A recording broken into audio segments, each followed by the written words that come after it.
Vamos lá, então, agradecer aqui a presença da Gabriela, do Cátilo, do Paulo, do Roberto, né, que é presidente da ANCAT. A ANCAT está junto com a Pragma promovendo esse ciclo de debates, né, Roberto? A gente sentou, pensou um pouco, e o Roberto, cara, por onde nós vamos começar esse negócio? Porque nós temos muito assunto, né, Roberto, para conversar, e muitas vezes a gente conversava no cotidiano da vida, a gente está na correria do dia a dia, a gente não consegue, às vezes, parar para pensar, né? Refletir, olhar as oportunidades, às vezes os desafios, as dificuldades que a gente tem. A gente diz, cara, vamos fazer um ciclo de debates aí, a Pragma e a ANCAT juntos, e vamos trazer alguns temas com pessoas importantes que vão nos ajudar a compreender o momento, a enxergar as perspectivas que ele traz para nós, né? E ver o que a gente consegue colher disso, né? Que acho que talvez a principal bandeira do momento que a gente está vivendo é a colaboração, né? Se a gente não colaborar, se a gente não estiver junto, se a gente não confluir, fica mais difícil passar esse momento, né? Então, chegamos, né, Roberto, nesse primeiro agora, temos alguns outros aí já programados, Pragma e ANCAT, eu acho que vai ser bem legal. Também a Ana Claro. Paula, né? O Lucien da Abivido, que é superintendente da Abivido, ia estar aqui conosco. Ele teve um imprevisto de uma reunião com o Ele teve uma governo, audiência né? com o governo que foi confirmada de última hora, não teve jeito. Mas a gente está muito bem representada. A Ana Paula faz as relações institucionais da Abivido. Vai ser super legal poder contar com a tua presença aqui também. Obrigada. E vamos lá, vamos conversar um pouco aí. Quando a gente anunciou essa atividade, muita gente começou a mandar mensagem, perguntar, tá, mas o que vai falar? O que a indústria vai falar? Qual é a posição? Eu digo, gente, vamos conversar um pouco, né? A gente tem tanto assunto para falar, nós não vamos conseguir esgotar tudo aqui.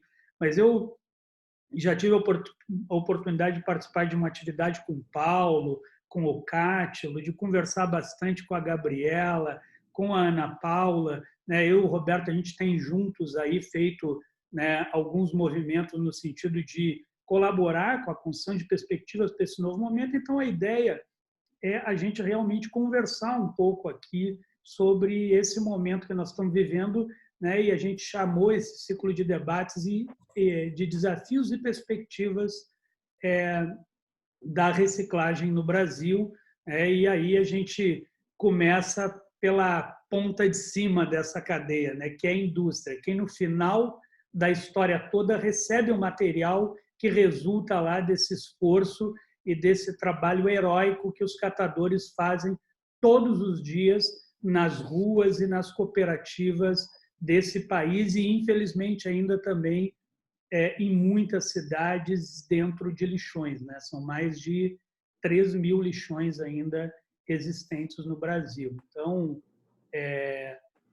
a gente quer começar essa conversa aqui perguntando para vocês como vocês da indústria, e depois o Roberto vai nos trazer esse outro lado dos catadores, como vocês da indústria estão sentindo, como está sendo para a indústria esse impacto da pandemia, né, da Covid-19 na indústria da reciclagem, e como vocês estão lidando, né, alguns mais, outros menos, mas todos estão sentindo um impacto de diminuição de chegada de material na indústria. Como que vocês estão vendo esse momento e como vocês estão lidando com essa diminuição da chegada de material? Eu queria começar aí pela Ana Paula, pela Gabriela, desculpa.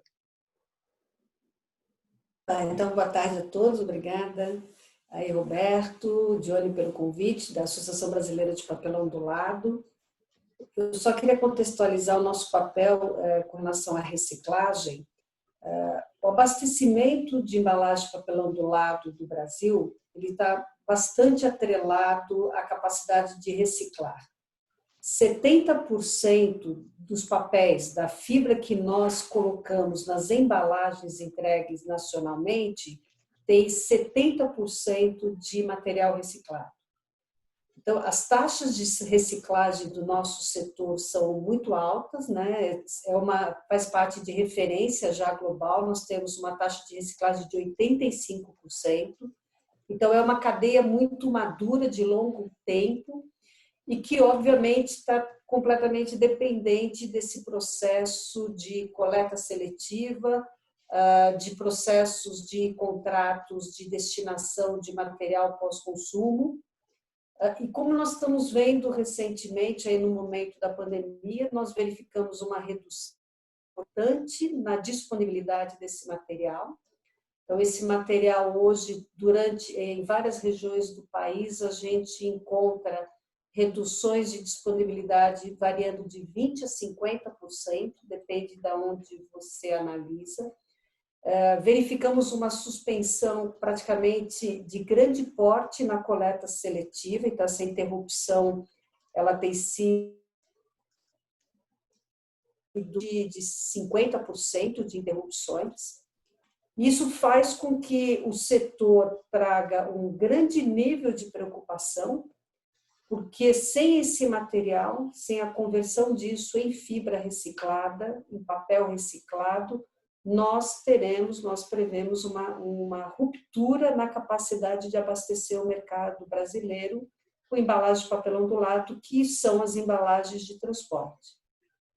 Então, a gente tem se movimentado aí junto com vocês e com outras entidades, associações, buscando de forma comum trazer de novo, reativar todo esse processo, essa cadeia com que nós trazemos aí ao longo dos anos de forma tão bem feita, atingindo níveis tão bem reconhecidos globalmente.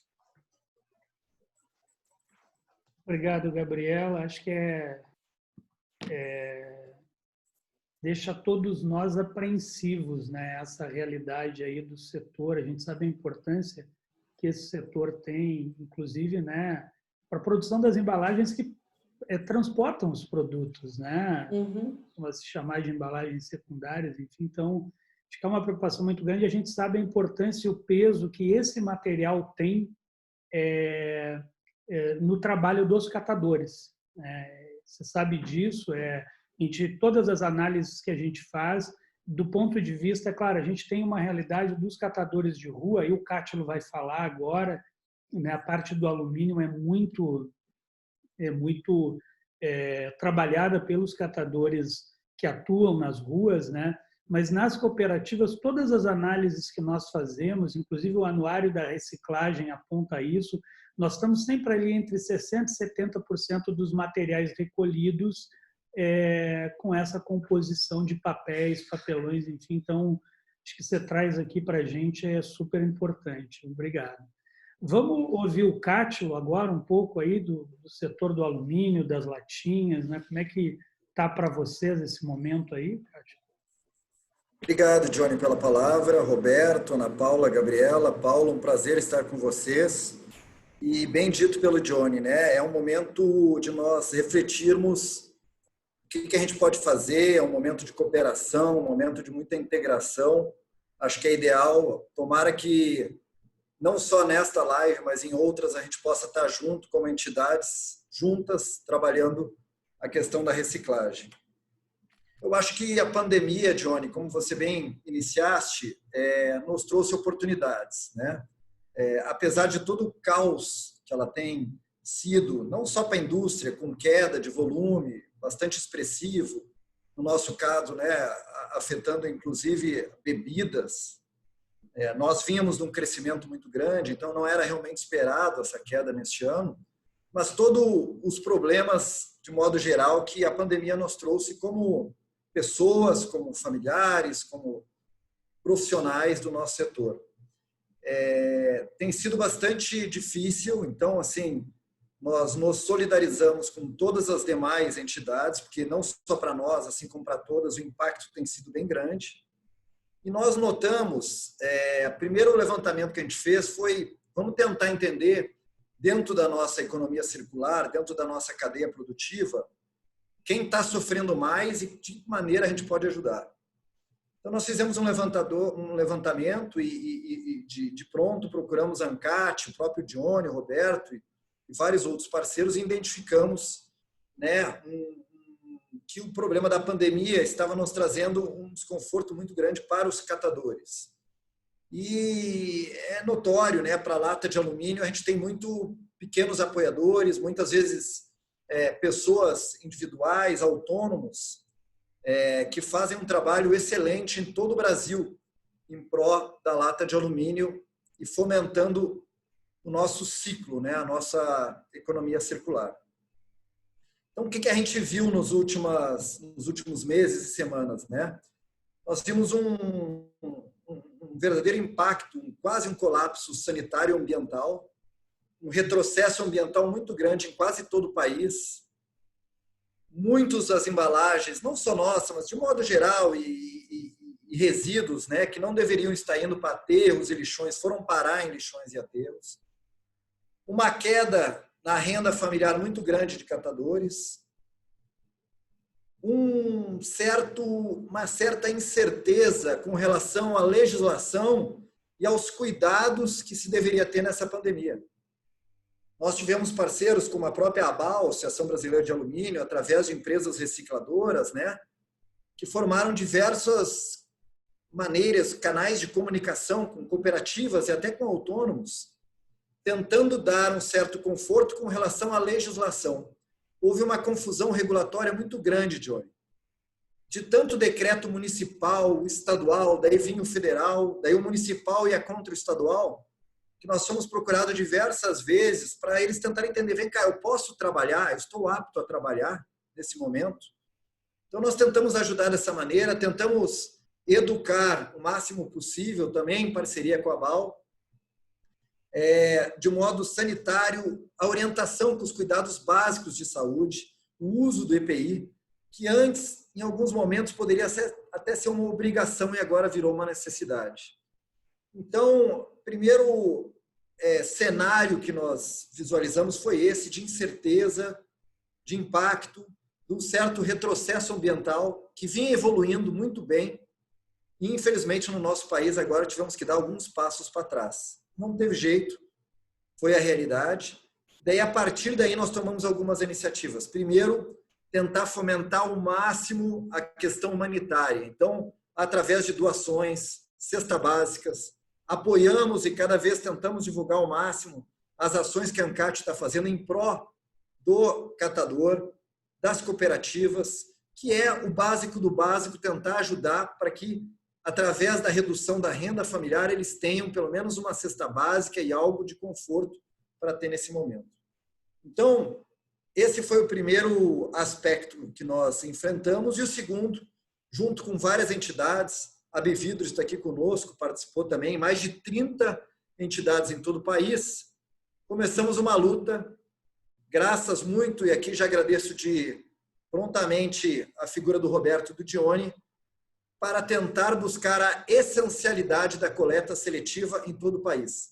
Não só com correspondência e com ofício assinado por todas essas entidades para o governo federal, como agora também iniciamos com governos estaduais e até prefeitos. Então, foi essa maneira que nós, como um primeiro cenário, né, para a gente entender o momento, nós visualizamos de muito impacto, de muita união, necessidade de união e de tentar voltar o básico do básico, de tentar voltar a renda para o catador e, principalmente, garantir o aspecto regulatório para a permissão da essencialidade da coleta seletiva. Então, eu inicio assim e depois eu acho que a gente pode voltar a alguns pontos. Johnny. Excelente, Cátia. Eu acho que você traz um pouco esse quadro de como tem sido difícil, né, lidar com essas restrições que a gente entende. Tem questões sanitárias efetivamente emanadas pelos órgãos de saúde pública nacionais e internacionais. A gente precisa cumprir essas limitações que são estabelecidas na circulação de pessoas em algumas atividades, mas, de fato, a gente tem se dedicado, junto com a Abralatas, com outros parceiros, o IBA, né, teve junto também aí na assinatura desse documento, né, foi tudo muito rápido, outros parceiros talvez venham a aderir aí a essa iniciativa. Mas, de fato, é um grande desafio, porque a gente sabe da necessidade, por um lado, de manter as medidas de restrição de circulação das pessoas, mas, por outro, efetivamente, a gente tem algumas atividades que são essenciais, a própria legislação as reconhecem assim, né? A Lei de Saneamento Básico considera lá a coleta seletiva também como uma atividade essencial, mas a gente, e foi essa a nossa preocupação, né? Não basta só a gente dizer tem que voltar, a gente tem que apontar que são necessárias medidas para garantir a segurança dos catadores, e a gente também trabalhou, né, Cátia, em cima disso. Tem um documento importante que o Observatório da Reciclagem Inclusiva produziu nesse sentido, a gente incorporou no documento, então acho que é mesmo isso, Cátia. Queria ouvir o Paulo agora, né? O Paulo da Abiplast, né? E a gente sabe que, embora o plástico não seja o resíduo mais recuperado pelas cooperativas, a gente sabe que, em termos de resultado econômico, ele tem uma representação muito importante para as cooperativas, né? Várias empresas vêm anunciando medidas, né, em razão de toda essa mobilização internacional que a gente teve, né, em relação à questão da recuperação do plástico, e a gente tem conversado muito com o Paulo, e o Paulo tem sido um parceiro para nos ajudar a refletir como que a gente pode aproveitar, né, esse momento. São oportunidades, é difícil, né, nesse momento de luto que a gente vive, falar de oportunidades, mas, de fato, surgem algumas oportunidades da gente melhorar o que a gente está fazendo, né? A gente evoluir nessa atuação na cadeia da reciclagem, seja das indústrias, sejam dos catadores, das empresas que colocam os seus produtos e embalagens no mercado, e o tema do plástico tem nos mobilizado, e a gente tem conversado muito com o Paulo, e é um prazer, Paulo, você estar aqui conosco, e queria te ouvir um pouco de como está sendo esse momento, né? Como vocês estão lidando com esse momento aí na indústria do plástico, né? Com toda essa singularidade da conjuntura que nós estamos vivendo. Ok, boa tarde. Bom, obrigado aí pelo convite, Johnny, Roberto, né? Prazer aí estar com vocês aí, Cátia, Gabriel e Ana Paula. Bom, eu acho que a gente né? Eu acho que vou complementar um pouco do que a Gabriela e que o Cátia falaram, porque assim é uma soma de uma situação que realmente a gente não esperava, né? Só para dar um grande número, a gente teve uma queda no setor de transformado plástico em 40%. Ontem saíram os números da pesquisa industrial e, enfim, assim, é uma coisa, né, assustadora. Nunca isso tinha acontecido. O que tem um reflexo para trás, né? Se você não tem, né, o consumo de produtos finais, a gente acaba diminuindo a produção, acaba diminuindo tanto a compra de matéria-prima virgem e também de materiais reciclados. Só para dar um número, né? Se a gente pegar o setor de higiene pessoal, cosméticos, construção civil, bebidas e vestuários, são basicamente 50% de utilização de PCR, né, do pós-consumo, né? E são setores que, né, higiene pessoal, tirando acho que álcool gel, mas enfim, perfumaria, só a gente olhar no nosso dia a dia, a gente vê que a gente tem reduzido sobremaneira isso daí. Construção civil, não precisamos, já estavam numa draga, né? Então esse momento, bebidas, Cátilo aí pode também corroborar, né? Enfim, o setor que perdeu bastante consumo, né? E vestuário e têxtil também. A gente, no nosso, como CPF, a gente vê no nosso dia a dia o quanto de roupa que a gente tem consumido. Enfim, esses são produtos que, enfim, utilizam bastante reciclado. Então, você teve na ponta uma diminuição muito grande desse consumo, né, de atividade, o que acaba refletindo no resto da cadeia como um todo. É óbvio que isso não é uma explicação, mas eu acho que isso assim, é um fato, mas faz a gente refletir algumas coisas, né?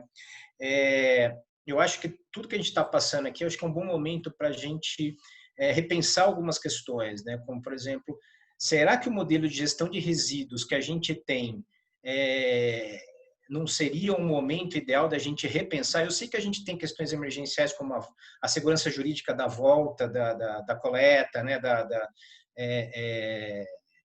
Dos resíduos, né? A gente tem questões que são emergenciais e tem que ser tratados com muito carinho, porque tem a questão da volta, mas tem a questão dos protocolos, como é que a gente une essa questão de atividade produtiva com a questão epidemiológica e de saúde ocupacional. Mas eu acho que aí tem uma oportunidade, a gente até chegou a falar disso, Johnny, e o Roberto também estava junto, que eu acho que agora é um momento da gente refletir essas relações que a gente tem com as cadeias produtivas. Então, gestão de resíduos, a gente tem que repensar isso daí. Não dá para a gente ter esse modelo que a gente sabe que não tem funcionado, né?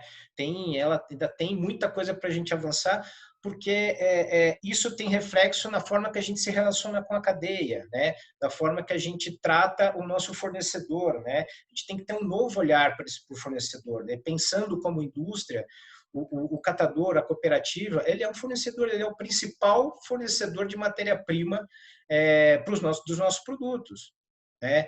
Então, não dá para a gente ter um olhar que não contemple essa geração de valor, ou seja, uma nova forma, porque se a gente não tem quem está com EPI, cumprindo as NRs, cumprindo todos os processos, que a gente fala, pô, mas como é que você vai fazer um negócio desse? Cara, tem que ter. Se a gente olhar para a década de 80 e 90, quando começaram os programas de qualidade, produtividade, que era aquela moda toda, você teve um monte de instituições, Sebrae, Senai, etc. e tal, que montaram uma série de produtos de qualificação de fornecedores. Você tinha produtores, eu me lembro na década de 90, que não tinham capacidade mínima para fornecer para a Petrobras e se tornaram grandes fornecedores da Petrobras, porque passaram por um processo de escalonamento, de reestruturação, né, de qualificação, né, e isso é investimento, né? Então, é um investimento que tem que ser feito não só pelo setor público, tem que ser investimento feito pela própria cadeia, né?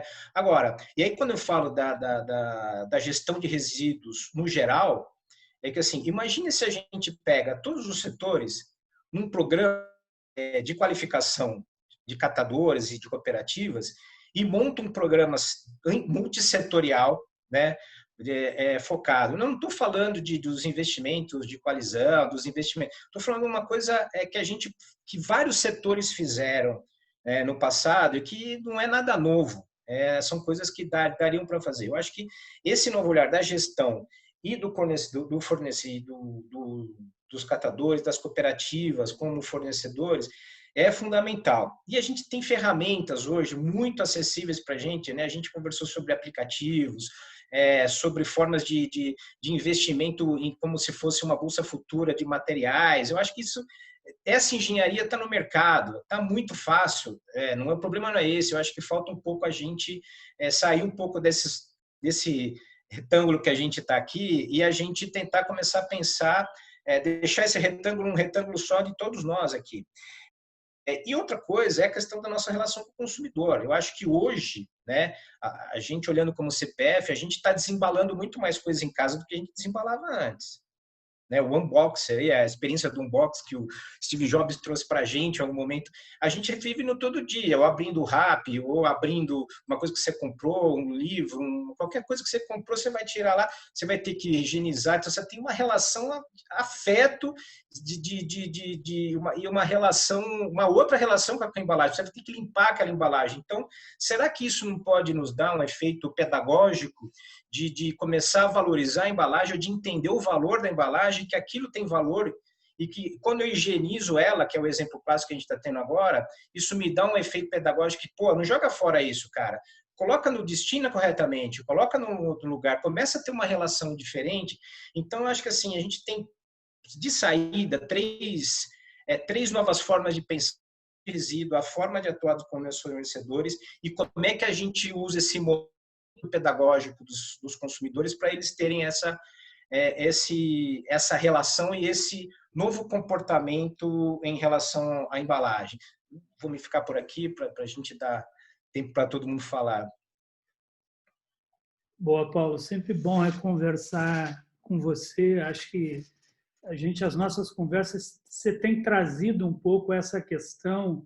Eu e o Roberto, a gente tem conversado um pouco também sobre isso, né, Roberto? Assim, de que esse ambiente que essa pandemia trouxe da colaboração, da solidariedade que transborda em muitos setores, a gente tem visto empresas aí, vocês todos, aí a BPO tem feito um esforço brutal, a Abralatas, a BV, todo mundo, inclusive, entrando na campanha de solidariedade. E eu acho que o que você traz, Paulo, é como que toda essa energia, esse esforço, essa vontade de colaborar nossa não fica adormecida depois que passar a pandemia, né? Como que a gente continua isso, né? E, inclusive, eu acho que você traz aqui uma questão, né? Para aqueles que são jovens há mais tempo, né? Devem lembrar todo o processo de como o Estado brasileiro lidou com o processo de industrialização do país, né? Você teve setores inteiros que foram financiados com recursos públicos, né? Nós podemos falar aqui do setor de petróleo, nós podemos falar do setor automotivo, né? A própria agricultura, né? Agricultura que o Estado brasileiro sempre financiou muito. Bom, nós vamos sair dessa crise com uma situação de desemprego brutal, né? Uma economia numa situação na UTI, né? E aqui nós temos um setor que é um setor intensivo em mão de obra.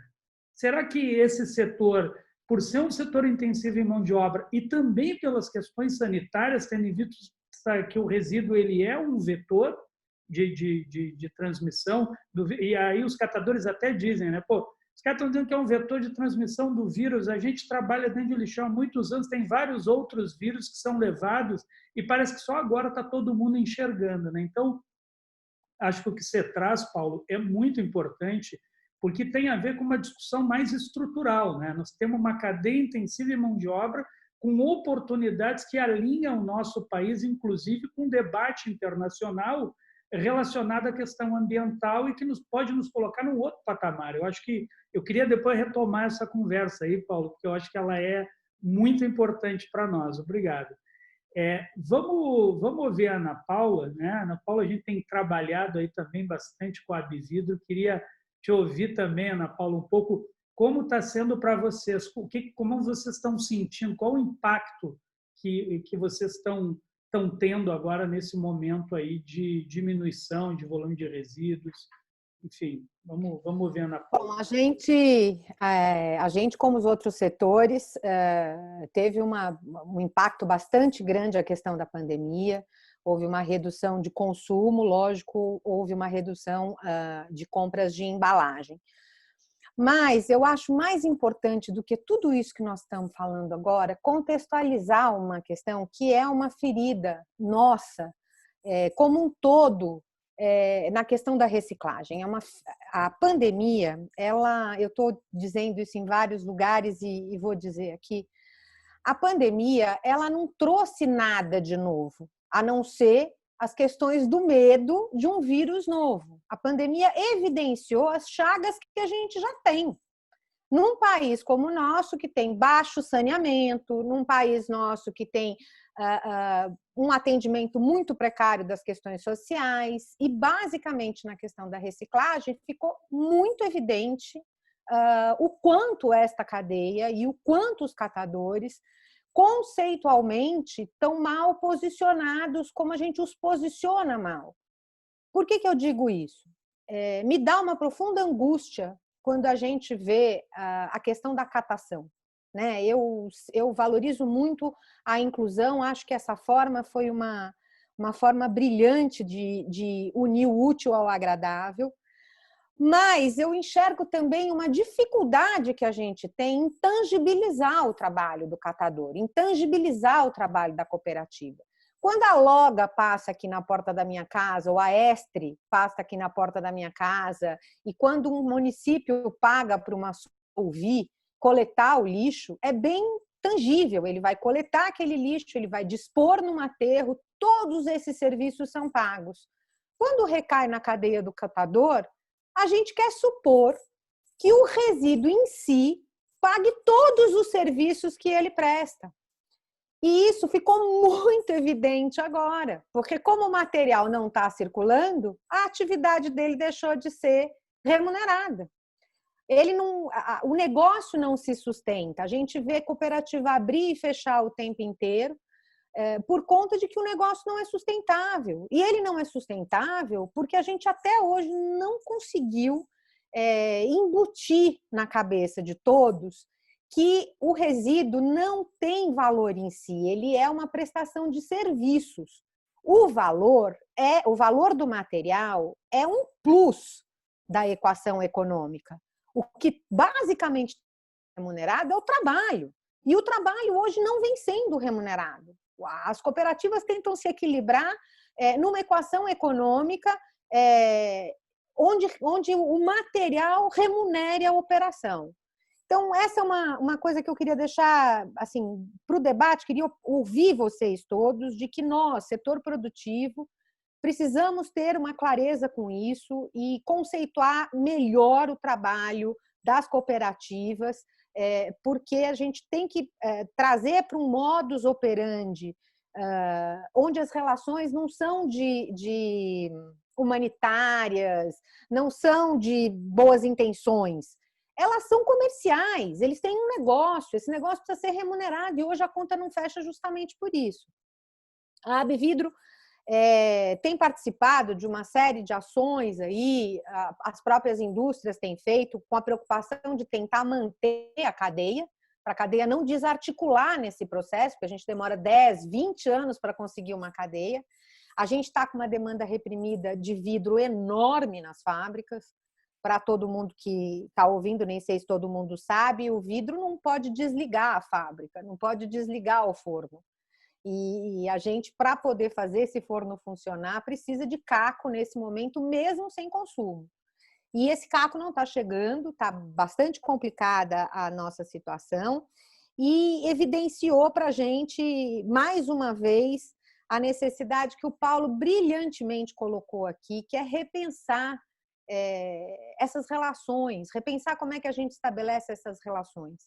Eu acho que, mais do que nunca, abriu-se uma oportunidade para a gente enxergar os nossos desafios com mais clareza, com mais evidência, e tentar propor a eles de uma forma colaborativa, mas quando falo em colaborativa, eu sempre fico assim, me dá um certo quesinho, porque o capitalismo ele nunca vai ser colaborativo, ele visa lucro. Então, dentro desta atividade, de que forma a gente pode manter uma situação sustentável com os catadores, com as cooperativas, que eles se mantenham e que não seja por cordialidade, nem por... eu esqueci a palavra agora, caridade, que não seja por caridade, seja por uma atividade profissional constituída que eles prestam para o mercado. Então, acho que a pandemia talvez tenha aberto essa chaga com bastante evidência e deixe para a gente esta mensagem, que a gente precisa ter um trabalho planejado, unificado. Essa questão da reciclagem não pode se resumir a projetos, um projetinho aqui, um projetinho ali, ela precisa ser sistêmica. A gente precisa criar um sistema que olhe para isso de forma conjunta. Esse sistema tem que ser remunerado nas suas diferentes tarefas. E isso cabe a gente, setor produtivo, entender esta conta e arcar com a consequência e a mitigação do impacto da nossa embalagem, não só na reciclagem, né? Porque a reciclagem acaba também se remunerando pelo valor do impacto ambiental desde a extração da matéria-prima. E hoje ela é uma forma de poupar essa extração, a gente reutilizar esse material, criar, desenvolver iniciativas que permitam com que a gente, de fato, siga a hierarquia da lei, que é reduzir. Como é que a gente reduz a extração? Como é que a gente melhora o ciclo de vida dos nossos produtos? Como é que a gente repensa embalagens? Tudo isso está atrelado à atividade da reciclagem. Mas se ela fica, se a remuneração dos catadores fica ligada ao valor do material, a gente nunca vai fechar a equação de diminuição de consumo, porque o trabalho deles vai depender sempre de um certo nível de consumo. E eu acho que a gente tem que começar a pensar que o trabalho deles é mais do que isso. É um trabalho de prestação de serviços e a gente precisa ver como é que a gente encaixa isso na lógica hoje da reciclagem e da logística reversa, que eu acho que é fundamental ela acontecer para eles terem um material para poder trabalhar. Obrigada, eu queria cumprimentar a todos aqui, Dione, Roberto pela iniciativa, eu tenho um grande carinho por vocês, porque eu acho que vocês são figuras que abrem os olhos da gente para questões muito importantes, e uma delas é a inclusão. Que é outro grande papel do movimento de catadores. Ele acaba virando um vetor de inclusão. E essa inclusão precisa ser potencializada e não é eu não estou longe de mim estar criticando isso agora, gente. Eu acho muito importante esse trabalho que está sendo feito de cesta básica, de auxílio, só que eu acho que esse trabalho ele deveria estar sendo feito pelo Estado. O Estado deveria estar socorrendo essas pessoas. E o setor produtivo deveria estar investindo no negócio para não deixar ele parar. Então, é uma série de confusões que a gente tem e que a gente vai ter que aproveitar esse momento para fazer esses ajustes. Obrigada pela oportunidade, eu queria ouvir vocês mais um pouco. Bom, agradecer aí, Ana Paula. Acho que a gente está numa conversa muito boa com a Abvidro, né? Vamos caminhando aí, inclusive, eu já comentei isso com o Paulo, com a Gabriela, acho que com o Cátilo a gente ainda não teve oportunidade. A gente está montando um modelo aí logístico de operação que possa tornar viável, né, para as cooperativas, de um lado, a comercialização de alguns materiais em melhores condições e, ao mesmo tempo, num arranjo que responda às exigências da indústria, né? Onde todo mundo possa ganhar. Essa é um pouco a ideia. Quando o Paulo falou lá no outro comentário dele, dessa coisa, vamos pensar junto, né? Eu fico tendo aqui, Gabriela, Cátilo, várias ideias, né, dentro das coisas que a gente já conversou, porque a gente é muito aqui, a gente às vezes reproduz muito uma cultura de que, né, tem até aquela frase, cada um no seu quadrado, né? Eu acho que a gente tem que sair um pouco de cada um no seu quadrado e pensar um pouco como a gente triangula, né? Como que a gente faz, né, que essa economia circular ela realmente tenha circularidade, né? E daqui a pouco o espaço que eu uso para armazenar e organizar a venda do vidro, será que não cabe um espaço lá para trabalhar o papelão, o outro para o plástico, enfim? Então, eu acho que a gente tem uma inteligência coletiva aqui, que ouvindo um pouco a Ana Paula também me faz ter várias ideias. E acho que a Ana Paula deixou uma bola quicando aí para o Roberto, que eu já estou vendo ele matar no peito aí para chutar, né? Vamos ouvir um pouco o Roberto aí para ele nos falar de como está esse momento para os catadores também, como eles estão sentindo esse momento, né? E a gente terminar essa primeira rodada que a gente está fazendo para ficar todo mundo na mesma página e a gente depois entrar aí para uma segunda rodada, né, de perspectivas, desafios e até ouvindo algumas questões que estão surgindo aqui no nosso chat, né? A gente já está aí com mais de 200 participantes. Daqui a pouco, depois do Roberto, a gente cita aí algumas pessoas que nos deixam muito felizes também de estar aqui conosco. Vai lá, Roberto. Obrigado aí, Johnny. Obrigado, né? Agradecer aí a participação aí da Gabriela, do Paulo, da Ana Paula, do Cátio, né? Agradecer aí a Pragma aí, que é um baita de um parceiro aí da ANCAT, né? Um parceiro técnico aí da ANCAT, que nos convidou para esse desafio dessas webinars aí, né? Que eu acho que é muito bacana, porque todo esse processo, né? Acho que essa questão da construção conjunta, de nós podermos aí, acompanhar todos esses processos de evoluções, né? Conjuntamente com uma equipe técnica, para nós é fundamental. O melhor, eu digo para vocês que o melhor o melhor aprendizado técnico é estar junto com a equipe técnica, aprendendo com o técnico, né? Estou aprendendo muito com o Johnny, com toda a nossa equipe, e isso vai para nós como catadores o crescimento desse nosso trabalho, né? E começar a entender e ter estratégias para esse momento, que é um momento crítico. Ao mesmo tempo, né, eu venho participando de algumas lives e percebo que e vejo que, na verdade, esse momento está trazendo para a gente, emergendo para a gente, né, um ator muito importante que muitas vezes não estava sendo reconhecido da forma que deveria ser, né? Que somos nós catadores que estamos ali naquela base, né? Na base da alimentação de toda essa pirâmide, né? Nós estamos ali fazendo a alimentação, fazendo a coleta, uma vez em cooperativa, ou em associação, ou avulso, está desenvolvendo esse trabalho está subindo para cima para alimentar a cadeia da reciclagem, mas muitas vezes esse ator principal ele não estava muito sendo visto, estava invisível nesse processo todo, né? E aí, com todo esse processo com toda essa paralisação, né, das coletas seletivas, das atividades dos catadores, isso demonstrou, na verdade, o que significa essa grande massa de trabalhadores que estão ali na ponta fazendo esse trabalho de de sol, de chuva, enfim, com seus carrinhos e tudo mais, né?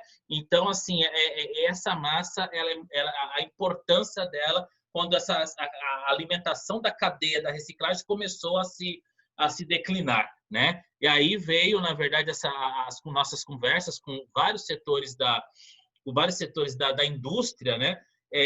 Buscando com a gente, puxa, como que a gente faz, como que toca isso, como que a gente pode retomar, tem material estocado, o que a gente pode fazer de preço. Então, aí a gente começou a entrar também nessa questão desse entendimento que o nosso trabalho de catadores, né, como que a Ana Paula mesmo colocou, que o nosso trabalho é um trabalho fundamental, né, e na verdade não é um trabalho assistencial, né, é um negócio. É isso que precisa ser encarado, na verdade, o trabalho dos catadores. Para quê? Para que exista, na verdade, uma sustentação, de fato, nessa operação dos trabalhos. Então, assim, somente a coleta, né, dos materiais, venda, comercialização desses materiais, não paga essa conta, né? Não fecha essa nossa conta, nunca vai fechar essa nossa conta, né? Também a gente acha também que essa conta tem que ser rateada. Essa conta também não é uma conta só das empresas, não é só das prefeituras. É de todos aqueles que nós prestamos serviço. Nós prestamos serviço para as prefeituras, prestamos para as empresas. Essa conta pode ser rateada entre os dois atores aí, para que a gente possa manter, né, uma qualidade de eficiência nesse trabalho, né? Recentemente, né, Johnny, a gente tivemos aí uma experiência, né, inclusive na cooperativa que eu faço parte, que teve uma questão de incêndio e tudo mais, e nós tivemos uma empresa, né, que topou, né, fazer um apoio na cooperativa, desde que a cooperativa tivesse alguns critérios de compliance. Olha que coisa bonita a palavra, né? A palavra compliance dentro da cooperativa, né? E aí a gente construiu, na verdade, todo um processo dentro da cooperativa, né? Todo um processo de organização dentro da cooperativa, só que nós vimos o quê? Que todo esse processo ele tem custos, né? Custos enormes, né? Você tem custos tributários, tem custo de folha dos catadores. Você quer pagar um catador bem? Eu sempre digo para os ferro velhos que muitas vezes gostam de bater em mim, né? Porque antes eu trabalhava com ferro velho, hoje eu vou dar uma batida neles também.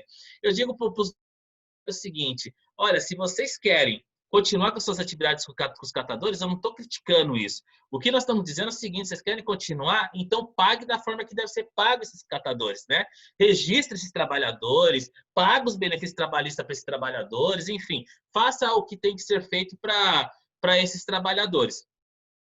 Porque as cooperativas fazem isso, né? As cooperativas, elas pagam o INSS do cooperado, muitas cooperativas já pagam salubridade, que ela tem que pagar a salubridade desses trabalhadores, né?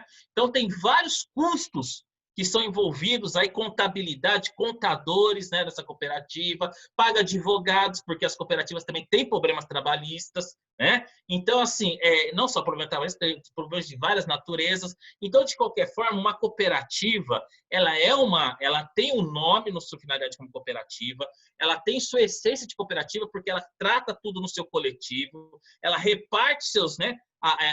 Ela divide ou rateia suas dívidas, ou rateia seus lucros entre os cooperados, né?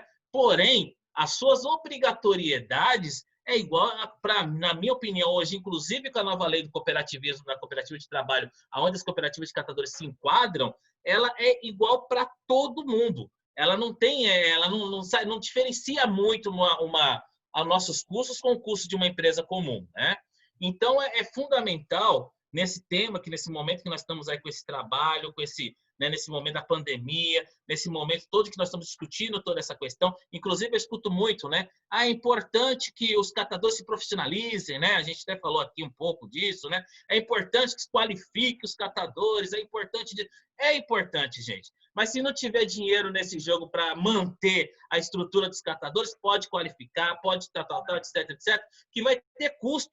Quando você fala em qualificar, vamos dar um exemplo que eu já vou encurtar, depois nós vamos voltar de novo a falar sobre essas coisas. Eu vou dar um exemplo muito, muito próximo a nós, né? A ANCAT. A ANCAT é uma associação que ela é uma associação do Movimento Nacional dos Catadores, ela veio do Movimento Nacional dos Catadores, é o resultado do Movimento Nacional dos Catadores. Ela é operada, né? Ela é administrada pelos catadores, porém tem uma rama de equipe de técnicos que nos auxiliam, né, em toda essa trabalheira que nós temos no Brasil inteiro, que apoiam todo dia esse nosso trabalho, inclusive dos apoios dos nossos assessorias técnicas principais que estão nesse processo, que é um dos coordenadores geral, é o Johnny, né? Então, assim, a gente tem todo um amparo técnico para ter isso. Então, uma cooperativa necessariamente não quer dizer que os catadores precisam operar isso, mas eles precisam de apoio técnico para se tocar os seus trabalhos. E para ter o apoio técnico, tem custo. Não tem como fugir disso. Então, é fundamental. A gente fez, nesse momento, essa campanha emergencial, né, que é a campanha de solidariedade aos catadores, que é uma campanha emergencial que nós fizemos, mas com um entendimento muito claro que, sabe, Ana Paula, que isso para nós era uma coisa, um analgésico nesse momento, né? Um analgésico urgente. Porque o mais principal hoje é pensarmos, na verdade, nessa retomada do trabalho. É como o Cátilo colocou, que, na verdade, é a questão da essencialidade que nós estamos trabalhando, porque o trabalho da coleta seletiva é essencial, tanto para a cadeia da reciclagem, para o meio ambiente, para a população como um todo. É fundamental esse nosso trabalho. Então, a continuidade aí dessa nossa atividade é fundamental a gente pensar em próximos passos dos negócios que nós vamos falar em seguida. Eu vou deixar o Johnny falar, que o Johnny já está falando. Opa, o tempo acabou. Valeu, Johnny. Ô, Roberto, boa, cara. Acho que é sempre bom aí trocar ideia com o Roberto. Eu preciso fazer o registro aqui, né? A gente já está aí há 5 anos, a Pragma Soluções Sustentáveis, nessa parceria com a ANCAT, né? E sempre... Acho que isso que o Roberto falou é importante, né? Porque às vezes a gente olha uma grande empresa que está indo bem e tal, parece que a empresa ela é um ser que sozinho resolve tudo. A empresa vai bem porque ela contrata os melhores técnicos, os melhores profissionais, ela tem dinheiro para isso, né? Então, eu sempre digo, a gente dá uma assessoria estratégica para a ANCAT, o Roberto sabe disso, a gente sempre... Roberto vai lá e apresenta cenários. Mas quem decide sobre os cenários e os caminhos são os catadores. Então, quer dizer, se eu tiver a oportunidade de apresentar cenários e consequências e possibilidades, os catadores têm condições de tomar as suas decisões. Agora, precisa ter dinheiro para pagar os melhores profissionais. A ANCAT, com esse entendimento, com essa forma de atuar e buscando se cercar de bons profissionais, conseguiu avançar e hoje é uma das principais instituições que operam projetos na área da logística reversa no Brasil. Então, eu acho que é isso que a gente precisa, talvez, ter essa percepção, e até quem atua nessa área, como a Pragma atua, entender que os catadores têm o seu espaço e aqueles que prestam o serviço técnico também têm o seu. Agora, precisa respeitar o protagonismo dos catadores, precisa ouvir, né? E precisa entender que quem está com a mão no material, fazendo a coleta, a triagem, são os catadores. Então, acho que ouvi-los é algo muito importante, né? A gente já passou aqui mais de 200 pessoas que estão nos acompanhando, né? Eu queria só, não dá para falar de todo mundo, mas registrar algumas pessoas aqui com quem a gente trabalha muito, conversa, troca ideias, né? Agradecer o Fernando Vanzumer aí, que foi um cara, na época na Tetra Pak, foi um cara que nos ajudou muito, né, para conseguir posicionar melhor os catadores no acordo setorial de embalagens. A Rose da BIPEC, a BIPEC tem um tremendo de um programa, né, de apoio a cooperativas aí, e nesse momento de pandemia também está fazendo um trabalho fantástico, inclusive de colocar um recurso adicional para ajudar na sustentabilidade dos catadores nesse momento. A gente está aí com a ANAP, com o Instituto Lixo e Cidadania, a Nícia da Lenon Ambiental, o Matheus da Giral, que está aí conosco, a Kelly da Bimpet, que é uma parceira também aí dos catadores da Pragma. A gente tem desenvolvido junto aí o projeto Recupera. A gente tem o ORIS, né, o Observatório da Reciclagem Inclusiva, várias pessoas aqui participando.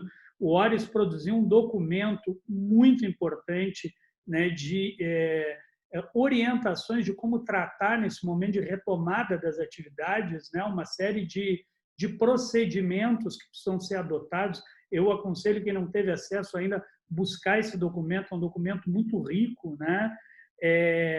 A Jaque, do Instituto Sustentar, a Jaque está lá na Inglaterra, terminando o pós-doc dela, né, também nessa área de resíduos, e está aqui conosco, também é uma grande parceira, o Guilherme da Abralatas, a Emília, lá da Unicamp, o Bertrand, lá de Recife.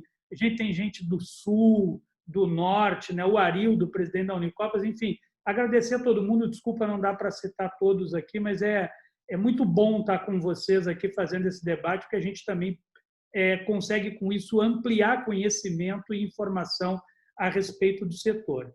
Mas, enfim, eu acho que essa primeira rodada nos deu um pouco o panorama de como está esse mercado, como está a cadeia nesse momento de dificuldade. Embora algumas falas já tenham avançado sobre perspectivas, futuro, enfim, eu queria provocar vocês aqui a duas questões, tá?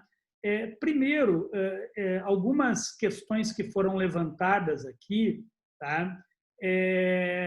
Apontaram o seguinte: não, olha, tem alguns lugares que está vendendo material, mas o preço caiu muito. Isso é por quê? É porque a indústria está pagando menos. E eu só agregaria nisso porque o Roberto está vendo, a gente está acompanhando, né, Roberto, algumas organizações, a gente está vendo situações em que tem cooperativas e catadores até autônomos vendendo material a 30% do valor normal de mercado. Então, queria ver com vocês como que está essa questão do preço aí, do ponto de vista da indústria, o quanto isso é um impacto em cadeia, ou quanto que isso é a própria regulação da cadeia aqui embaixo, né? E aproveitar, fazendo esse questionamento, ver se a gente consegue desenvolver um pouco mais essa ideia, porque eu vejo que a única certeza que a gente consegue ter nesse momento é que a gente não tem certeza nenhuma de como as coisas vão ficar depois dessa pandemia. A gente sabe que muita coisa vai mudar, né? O próprio mundo do trabalho tende a passar por uma transformação muito grande. Eu acho que economistas de ponta, aí, expoentes até da sociologia, têm feito análises importantes do mercado do trabalho, das dinâmicas sociais, e têm nos indicado que transformações acontecerão em todos os setores, né? E nesse setor especificamente, como eu já havia falado antes, é um setor intensivo em mão de obra, é um setor muito desestruturado e que funciona de forma fracionada. Então, eu hoje tenho as cooperativas e catadores recolhendo material, eu tenho a indústria lá na ponta que compra, eu tenho agora ações de logística reversa acontecendo, mas também de forma desarticulada. Então, eu deixo aqui para vocês uma questão que tem nos inquietado, que é como nós podemos, nesse lado aqui da indústria, né? Eu acho que tem outros setores, aqueles que colocam as suas embalagens no mercado, que tem outras conversas que nós precisamos fazer, que podem, inclusive, ser agregadas a essa, mas como nesse setor aqui, junto conosco, que temos um acumulado técnico de conhecimento nessa área, com os catadores, com a ANCAT, como que nós, juntos, poderíamos pensar um arranjo que pudesse colaborar para organizar melhor essa cadeia, diminuir as disparidades de apropriação do resultado econômico que existe nela e, ao mesmo tempo, potencializar a indústria, porque, ao fim e ao cabo, o que todos nós queremos é que o material chegue para vocês e que a roda da economia circular gire. Então, deixo essa questão aí para a gente refletir juntos. Eu vou pedir de novo para ouvir a Gabriela, né? No início. Ok. Bem, eu vou começar respondendo a sua primeira pergunta com relação a movimentos de preço, Johnny, Roberto e todo o time que está aqui presente. O papel ondulado, ele é bastante sensível à oferta, né? Particularmente, a gente tem um setor que é muito resiliente às movimentações da economia, né? Cerca de 75% do que nós produzimos em embalagens para transporte, sem pandemia, ele é dedicado a bens essenciais, a produtos essenciais, né? Essa indústria que foi autorizada em operar. Com a pandemia, esses 75%, 77% subiram para 85% a 88%. Então, nós continuamos, pelo menos passados 4 primeiros meses, nós viemos numa operação bastante intensa, garantindo que as embalagens para atender esses produtos essenciais pudessem ser movimentados ao longo de todo o Brasil, tá? Então, assim, a gente tem as embalagens indo para o mercado pelo pós-consumo, e essa embalagem não retorna para as nossas operações por tudo aquilo que nós já comentamos agora, a suspensão da coleta municipal, seletiva, a própria não operação das cooperativas, as suspensões dos captadores. Então, no nosso setor, pelo menos, nós temos visto nos últimos 45 dias um movimento de crescimento, sim, de preço. Então, pelo menos no nosso setor, que é um setor que já tem uma estrutura formada já de longo tempo, se você não tiver o material disponível, naturalmente o preço sobe, porque nós somos bastante dependentes desse material, como eu já expliquei lá no começo. Então, esse recuo de preço nós não estamos vendo. Então, e a outra questão que a gente conversou até agora, que eu acho importante, nós estamos falando de uma questão estrutural, de complexidade, né? Porque nós estamos falando de 5 regiões brasileiras, né? Com complexidades também diferentes, dificuldades, vivendo momentos completamente diferentes do ponto de vista de conhecimento, de aprendizado. Então, a gente tem muita coisa por fazer. E eu acredito que em assuntos de alta complexidade, nós temos que desenvolver muito estudo, né? Vão ser muitas reuniões de discussão entre a indústria, e aqui a gente tem associações parrudas para poder trazer entendimento e a sua visão sobre o tema. Então, acho que é super importante. E acredito que, se nós nos sentirmos de fato responsáveis, se nós não montarmos um comitê permanente para tratar essa questão, porque a gente não tem dúvida que, num dado momento, a Covid vai abrandar, né? Ou vai ser através do próprio vírus, que a gente já vivenciou isso várias vezes, já foi o SARS, já foi o MERS, já foi H1N1, surgem vacinas, não surgem vacinas, mas a gente sabe que esse tema vai abrandar. E se nós, de fato, formos responsáveis, a gente deveria criar um comitê de crise permanente, porque nós vamos enfrentar outras crises, né? A gente vem se preparando para discutir diversos cenários gravosos, né? A gente pensa sempre no câmbio, a gente pensa sempre na relação comercial do ponto de vista global, né? Fases difíceis em certas regiões do mundo, a gente está sempre preparando para isso. A gente nunca se preparou para uma interrupção de economia no nível que nós estamos vivendo e sobre o tema que nós estamos passando, que é muito, muito severo, né? A gente não está falando não só de dinheiro, né? Que é super necessário para sustentar essa estrutura, nós estamos falando de vidas, né? Muito fortemente de vidas.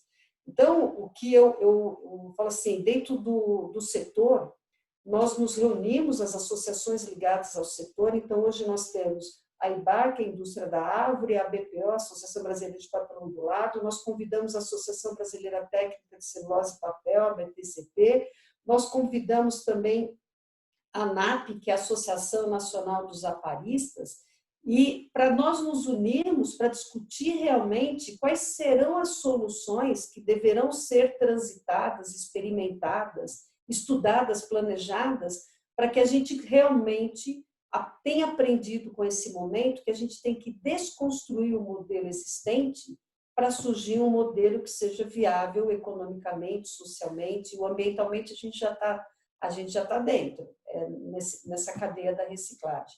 Mas para a gente ter esses modelos, nós vamos ter que discutir muito, né? Eu já ouvi do Johnny, a gente conversei com o Roberto, que nós temos ideias, né? O nosso setor também tem ideias, mas a gente, de qualquer forma, vai ter que elaborar isso hoje a muito mais mãos, trazendo sugestões e soluções para que a indústria aporte uma posição segura, firme, né? Não só do dinheiro, porque o dinheiro entra e some, vai sumir, do ponto de vista de resultado, que a gente crie, de fato, uma estrutura através de um comitê de discussão e que tenha começo, meio e fim, que é reestruturar esse processo de coleta seletiva no país.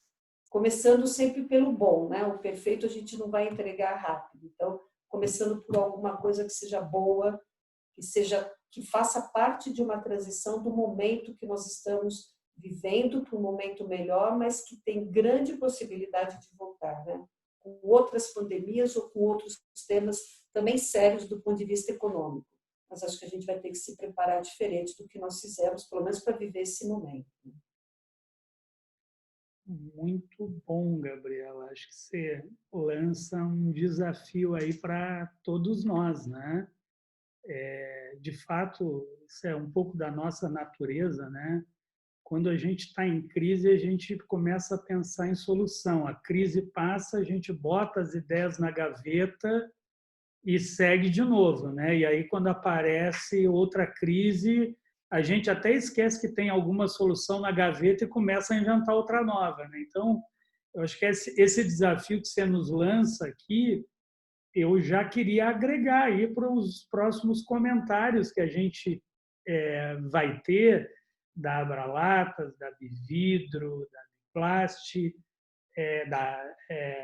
porque, de fato, não essa ideia da desconstrução para construir algo novo é uma ideia que eu persigo muito, né? A gente muitas vezes precisa sentar na mesa despido das nossas convicções para que a gente tenha a capacidade de ouvir, né, o outro.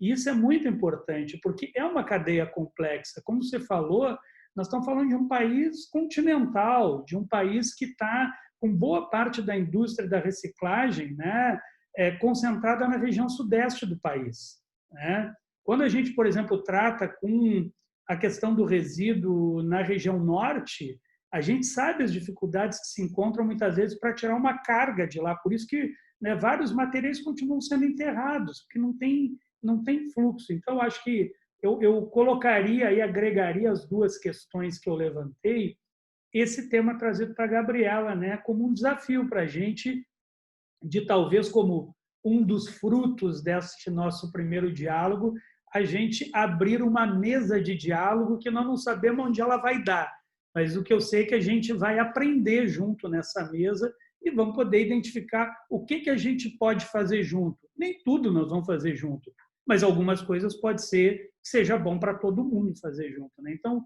deixo aí e já te convido, Cátilo, para você já fazer o seu comentário aí nessa rodada.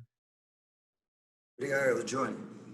Eu acho que é importante trazer 2 pontos, né, relativo à pandemia, né? Nós falávamos de ações emergenciais que nós tivemos durante a pandemia. E se existem 2 consequências dela, acho que mudou muito os hábitos de higienização no dia a dia das pessoas, acho que isso é uma consequência desse momento que a gente está vivendo. Mas o segundo ponto, acho que de todos, sobre um momento de reflexão de novos e bons hábitos que a gente está tendo.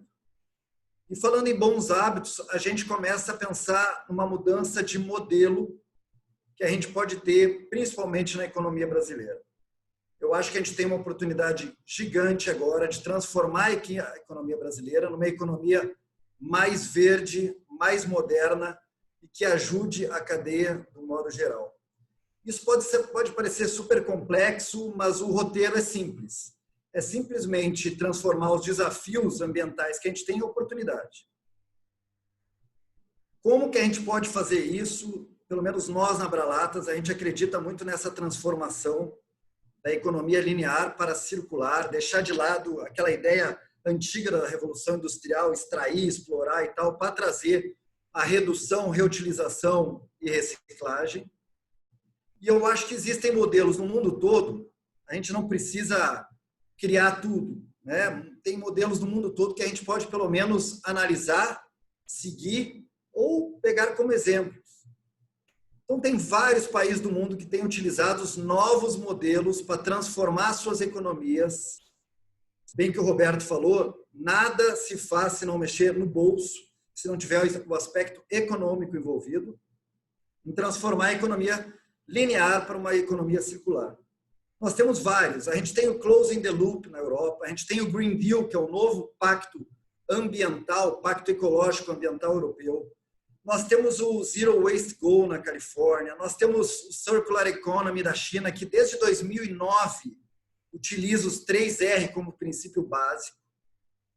E nós, da Abralatas, a gente sempre procura estar atento a todos esses pactos, essas novas mudanças de modelo governamentais, modelos legais, para ver de que forma a gente pode seguir aqui no Brasil. E o Brasil, entrando um pouco da questão de modelo, nós estamos completando esse ano 10 anos da PNRS, né? Nosso Plano Nacional de Resíduos Sólidos. Nós temos o Lixão Zero, um programa que muito nos agradou, que o governo Bolsonaro trouxe agora, pelo Ministério do Meio Ambiente.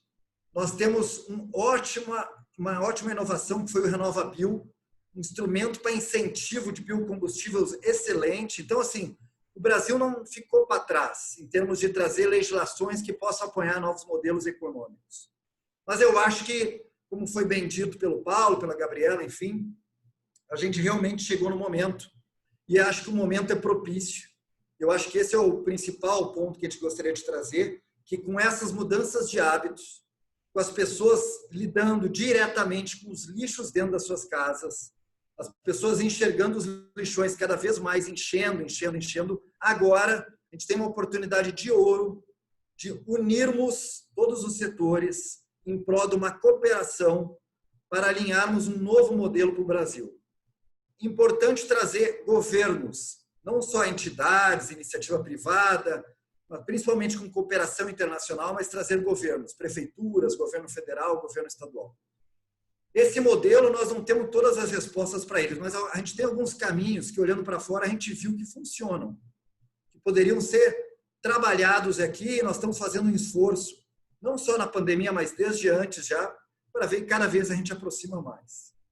O primeiro passo que a gente está dando é conversando com o governo federal para fazer um termo de compromisso próprio do nosso setor, onde a gente tem diversas obrigações focadas em algumas áreas que poderiam ajudar, não só no nosso setor, que hoje já recicla 97% das latas no país. Isso é importante dizer, né? Principalmente comparando países como lá fora. França, 58%, a Espanha não chega a 70%. Nós temos países como Noruega, que é dito como líderes, 80% de reciclagem de lata. O brasileiro é o país, ou um dos mais recicladores de lata de alumínio no mundo. com 97% de reciclagem, a gente não acha que esteja tudo bem, esteja tudo controlado, e a gente cumpra a logística reversa e a gente tem que ficar por aqui. Mesmo ajudando outras embalagens, outros materiais, muitas vezes com um próprio estímulo, né? O catador vai lá, recolhe as latas, mas ele, por estímulo, acaba recolhendo outras embalagens. Mesmo com todo esse cenário, a gente não deve parar por aqui.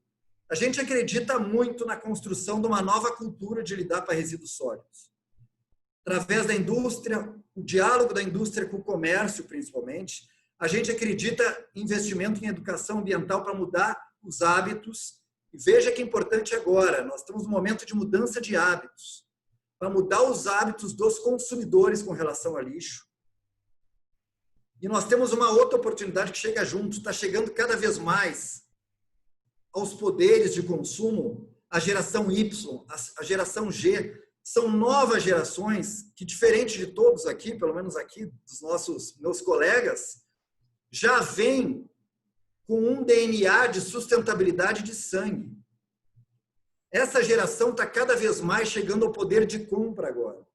Aliado com essa mudança de modelo de comportamento, nós temos uma oportunidade de ouro, de nos unirmos, de nos cooperarmos e, por que não, firmarmos, e o Paulo já tinha dado a deixa, um novo pacto ecológico, um novo pacto ambiental brasileiro, com entidades, governos, tentando mudar essa cultura de resíduos sólidos.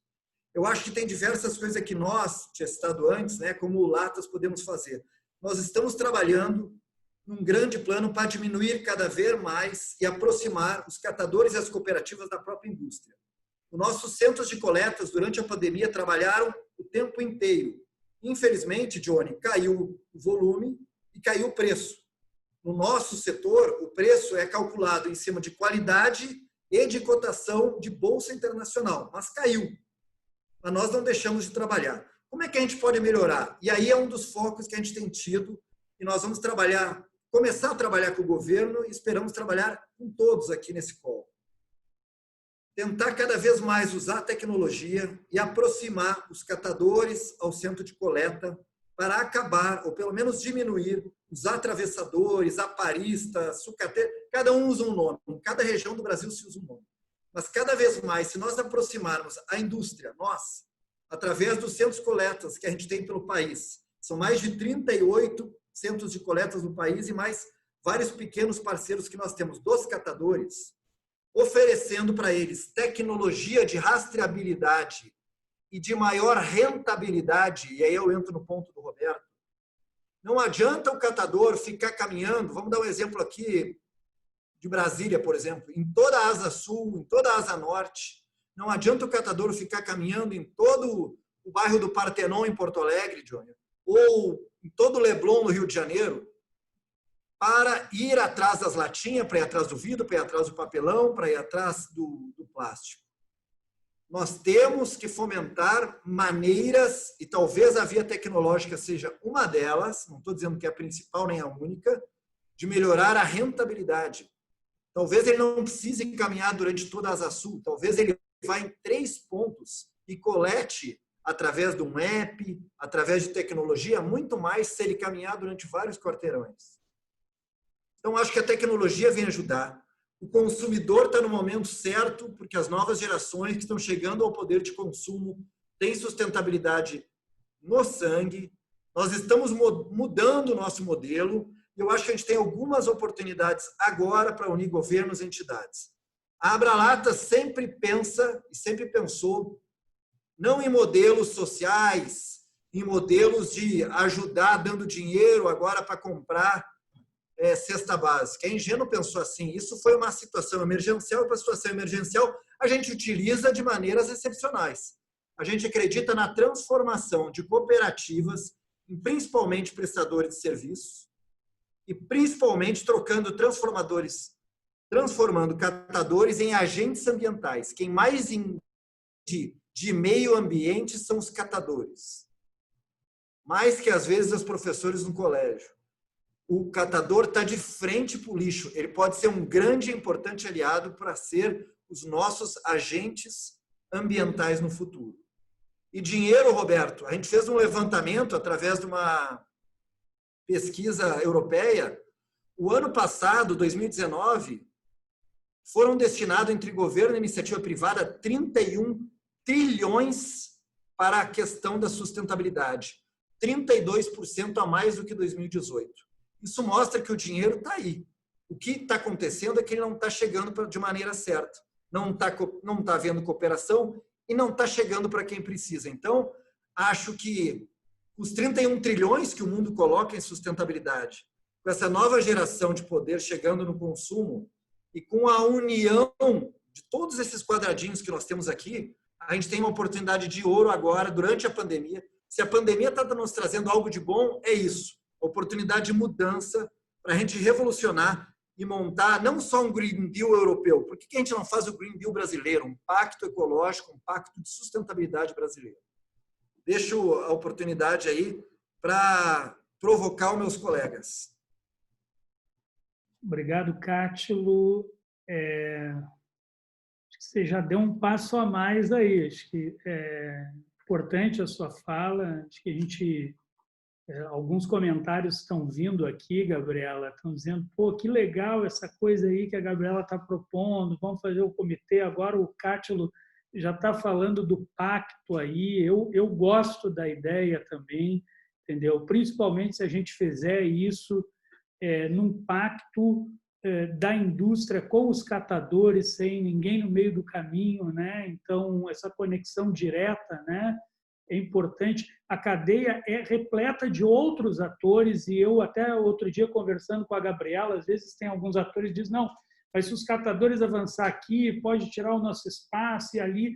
Esse Brasil é tão grande, o nosso desafio de ampliar o volume de resíduos recuperados é maior ainda. Então, eu acho que se todo mundo que está aí fizer alguma coisa e a gente quintuplicar o número de pessoas fazendo coisa, nós ainda vamos ter um déficit de recuperação de material e muita coisa ainda para recuperar, porque tem uma coisa importante que o Cátilo falou aqui, que é o processo de mudança cultural. Eu gosto de ver que algumas pessoas dizem assim, não, mas lá na Alemanha o cara já entrega o material separado e tal.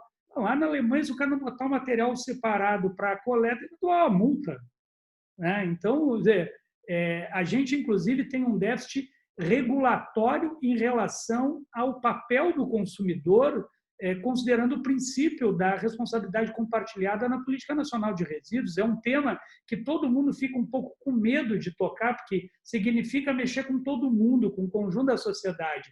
Mas, como a Gabriela falou, talvez esse seja o momento da gente começar a mexer com algumas coisas, porque a transformação ela é um desafio, ela é necessária para todos nós.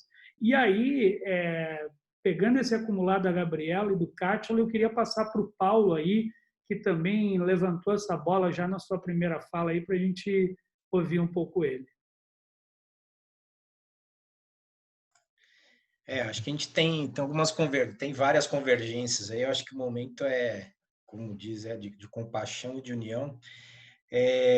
Mas eu acho que assim, tem uma coisa que eu queria voltar, que é essa questão da gente da gestão de resíduo, né? Eu acho que isso é fundamental. Enquanto a gente ficar nessa questão que resíduo é tudo, todo mundo que está aqui tem resíduo. Então, se a gente ficar nessa separação de produto, eu acho que se a gente... E é o que a gente acabou fazendo por questões de indução, de legislação, etc. e tal, a gente acabou dispersando esforços e energia. E é uma coisa... A gente está desenvolvendo um projeto junto com a BDI, que é exatamente para isso, para entender modelos de negócio de gestão de resíduos. E não só de plástico, porque não faz sentido. Quando a gente faz o gerenciamento de resíduo municipal, local, etc. e tal, a gente está falando de todos os produtos de embalagem, né? E aí também não faz essa gestão de resíduo de produto, tá? Produto é embalado. Então eu tenho o produto da embalagem. E da embalagem secundária? Tem produto que tem quatro, tem produto final que tem 4 tipos de produtos para chegar na sua casa. Ele tem plástico, ele tem papelão, ele tem vidro, ele tem mais plástico, enfim. E como é que o consumidor lida com isso? Então, eu acho que é importante essa unificação, ela é fundamental até para o consumidor, porque o consumidor também precisa estar informado, ou pelo menos ele não ter aquela lógica esquizofrênica, não, traz o produto final que eu troco para você. Legal. Mas e a embalagem? Não, a embalagem você põe na coleta seletiva. Não, mas e se ela, se a embalagem furar? Não, aí você tem que fazer isso antes de colocar. Cara, tudo é resíduo. Eu acho que enquanto a gente continuar fragmentado, e eu acho que é um pouco essa proposta, a gente vai ter muito problema. E aí o que vai acontecer? A gente vai queimar tudo. A gente vai acabar queimando, que é o que estamos vendo aí, né? Um caminhamento para essa questão, que a gente precisa ficar muito atento a isso. Então, eu acho que isso é fundamental. A gente tem trabalhado e a gente, provavelmente, dentro do próximo mês, a gente vai começar esse projeto com a BDI. Já coloco e já convido todo mundo. A gente vai montar um grupo para trabalhar essa questão de resíduos sólidos no Brasil, gestão. E aí, nós não vamos fazer, não estou falando de acordo setorial, estamos falando de pensar novos modelos de negócio de gestão de resíduos no Brasil. E é o momento da gente repensar os modelos. Né? Desde a questão municipal, desse modelo tradicional do município que faz a licitação, como é que a gente muda isso? Né? A gente, ao mudar isso, vai mudar a relação com o catador e cooperativa, vai mudar com as centrais, vai mudar com os produtos, vai mudar com a gente vai ter que mudar uma série de coisas que estão aí desde que fizeram a Constituição Municipal, desde a década de 80. Né? O município é o responsável e tal, então ele faz a licitação, etc. E tal. Então, eu acho que é um momento, acho que está todo mundo meio que falando a mesma lógica, mas eu acho que enquanto a gente estiver olhando, não tiver esse olhar de resíduo, que é um pouco do que o Cátilo falou dessa questão do green, né, ou do zero waste, e todos esses protocolos que temos aí, eu acho importante esse olhar. E a proposta da Gabriela e até na Paula na fala também, eu acho que a gente está meio que no mesmo olhar. Eu acho que é hora da gente tentar dar uma embicada aí numa coisa só e tentar sair fora da caixinha. A gente já viu a experiência, a Política Nacional de Resíduos Sólidos tem que ser revista, são 10 anos. Tem que rever, está na hora de rever isso aí, é nosso papel. Trazer sugestões, novas formas, novos olhares, entendeu?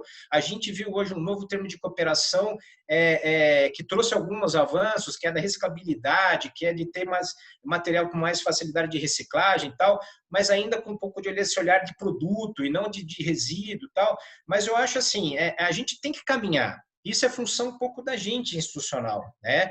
Eu acho que a gente é de todos nós, né? Então, acho que isso é a primeira coisa que eu queria colocar, porque também eu acho que se a gente trouxer essa questão da embalagem, eu acho que essa nova geração tem razão nisso daí, começa a trazer também, eu acho que tem uma semente de começar a ter o valor percebido da embalagem. Porque a hora que isso começar a ter o valor percebido pelo consumidor, eu acho que contamina em geral. Então, é o valor percebido da embalagem pelo consumidor, do catador, do reciclador, porque assim, no meu setor, eu tenho um agente que compra o resíduo do catador, da cooperativa, e transforma em matéria-prima, ele não transforma em produto final. Então, eu tenho reciclador que ele tem um nível de desenvolvimento ou de qualificação profissional muito parecido com uma cooperativa. É o cara que compra o resíduo, lava, pica e extruda. É exatamente isso que ele faz. É muito baixo o valor adicional dele. Né? E que depois ele também no resto da cadeia, na governança geral dessa cadeia, ele também está espremido ali junto com o catador e vai passando para trás esse impulso que ele tem da frente. Então, e aí, respondendo a tua pergunta inicial, no caso do setor reciclado, no mercado, né, 20% basicamente do que é usado de resina vem de reciclado. Para alguns setores específicos, eu não posso usar para tudo, né? A gente tem umas certas limitações aí, técnicas, de Anvisa, etc. e tal, que também é uma outra coisa que a gente tem que rever. Tem, né, a gente tem legislação de Anvisa que está no passado longínquo, né? Mas, enfim, e dos dois lados, eu tenho o cara que compra esse resíduo, que é mais estruturado e tem contratos de fornecimento para um transformador ou para empresas mais que têm pactos e que têm metas, ou uma empresa automotiva, etc. e tal. Esse cara, a relação dele assim, é de busca de qualidade e de link com o fornecedor, que é a cooperativa. O cara que é menor, que é ele, a mulher e o filho, né, que é o reciclador que compra um resíduo para fazer uma tonelada de resina por ano, esse cara é basicamente preço. Então, quando ele olha para a cooperativa, ele vai negociar preço. Então, ele vai ter aquele relacionamento predador de falar assim, não, eu vou pagar 30%, você não tem para que vender. Então, ele entra nessa lógica do preço, que é o que... né? Mas tem uma outra parte, que é uma boa parte, sim, esse cara que está mais estruturado, que tem esse olhar para a indústria, ele está inserido nessa cadeia de uma forma de governança mais estruturada, ele preza pela qualidade, precisa dessa qualidade, e aí sim tem uma relação mais saudável com as cooperativas e com os catadores, por precisar desse material, porque tem um contrato, tem alguém puxando, ele sempre paga esse valor, o valor que for necessário, porque ele precisa daquilo. Mas ele já tem uma relação de confiança, porque aquele tipo de negócio dele é fundamental. Se ele perde o fornecimento, aquele grau de fornecimento com aquela qualidade, com aquela constância, ele tem o negócio dele comprometido. Porque um valor, a gente está falando, resíduo é isso, esse cara faz um valor adicionado assim, depois, na hora que vai para a transformação, aí sim, a indústria de plástico no geral, aí o valor adicionado é desse tamanho. Tudo bem, mas nós estamos falando desse cara aqui. Então, eu acho que tem os dois, e o mercado é muito complicado, porque ele é muito balizado pela matéria-prima virgem. A gente está vendo o que está acontecendo com o preço do petróleo. Né? Até um mês atrás, o preço do petróleo era negativo. Então, para responder aí a tua primeira questão de como é que está o mercado, você tem esses dois tipos, mas você tem um balizador. E a questão do custo, né? É uma coisa, a Balada tem um trabalho intenso nisso, os outros setores também, que é a questão tributária. A gente tem um sistema tributário da década de 40, quando a economia era linear, e hoje você tem um sistema tributário que taxa a produção linearmente quando você já tem uma economia circular funcionando, dependente do setor queira ou não. Então, o ciclo tributário não acompanhou o ciclo produtivo. Então, você tem uma ineficiência somado com o custo logístico, e aí tem esse cara maior que tem contrato, ele paga o custo logístico para ficar circulando entre catadores. Aí pode entrar o aplicativo, né, o Cataqui dos catadores, outros aplicativos de rota, etc. e tal. Então, eu acho que só para responder a tua pergunta de como é que está o mercado hoje, eu acho que ele tem essas duas caras no setor de plástico, tá? Vamos deixar eu falar, eu já falei demais. Tá ótimo, Paulo, e eu acho que é muito isso, acho que as falas elas confluem, porque de fato, como eu falava, a gente quer sair cada um do seu quadrado e tratar a questão como a questão dos resíduos, a questão da sustentabilidade. Existem, obviamente, outras experiências fora do Brasil. Tem muitas diretivas hoje, até teve um comentário aqui da União Europeia a respeito da questão do tratamento de resíduos. A gente tem onde buscar inspiração, mas entendendo que nós estamos no Brasil e nós temos que ter, eu concordo com o Cátilo, o nosso modelo. Porque aqui é diferente, a dinâmica é outra, a cultura é outra, o país é outro, as distâncias são outras. Então, a gente tem muita coisa a fazer junto, eu concordo.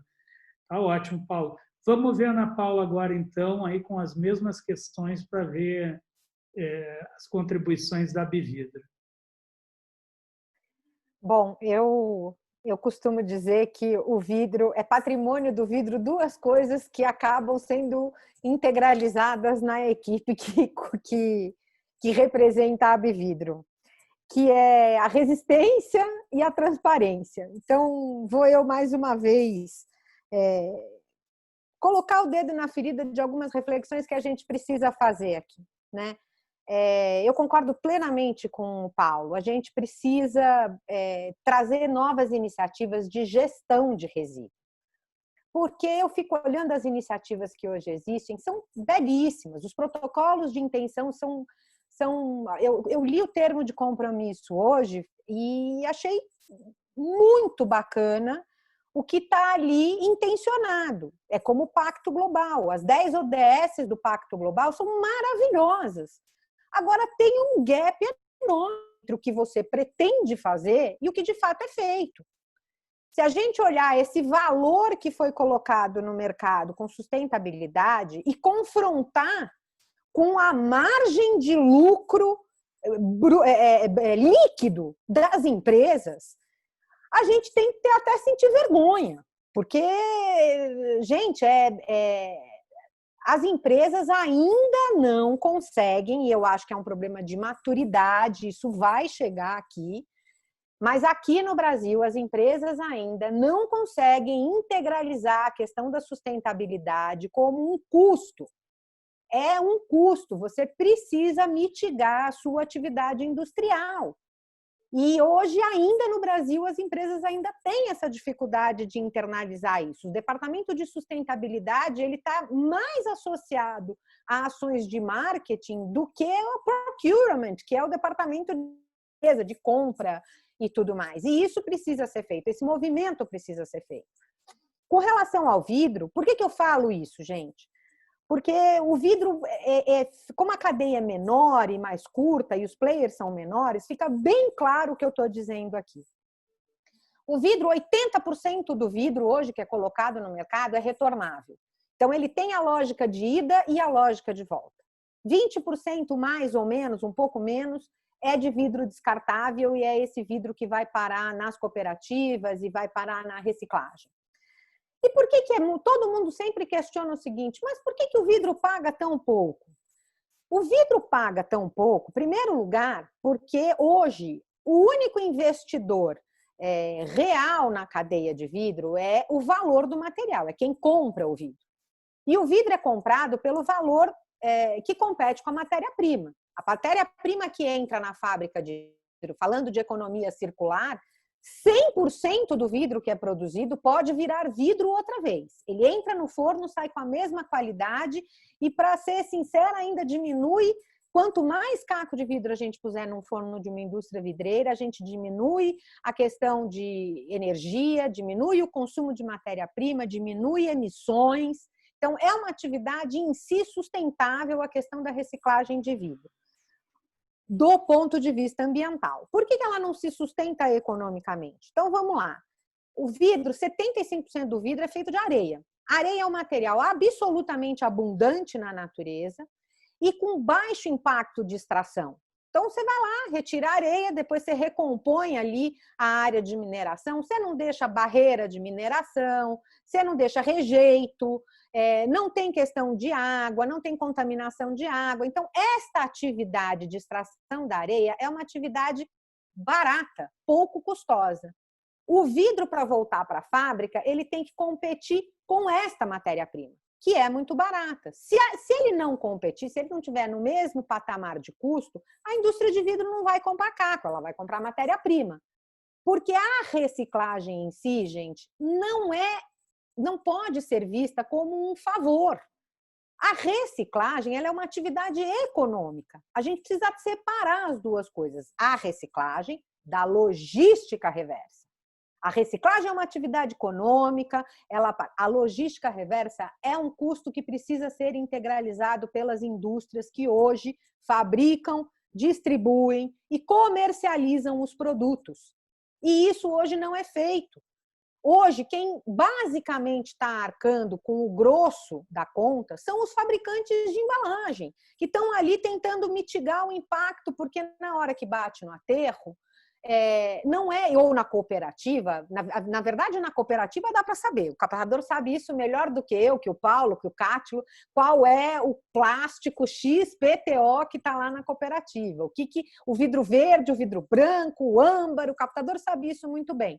Mas a hora que bate no aterro, gente, não é o vidro da fábrica X ou do produto Y, é vidro, é plástico. Então, a gente fica fazendo tentativas desesperadas de mitigar um impacto ambiental da sua produção até a sua distribuição e comercialização. Aí eu pergunto para vocês, hoje não está nesse jogo um setor importantíssimo, que é o varejo. O varejo não está, os grandes distribuidores e importadores, as grandes redes supermercadistas, elas não estão institucionalmente nesse jogo. Elas não estão arcando com a coleta, eles são grandes geradores, colocam o produto no mercado, vai parar nas residências.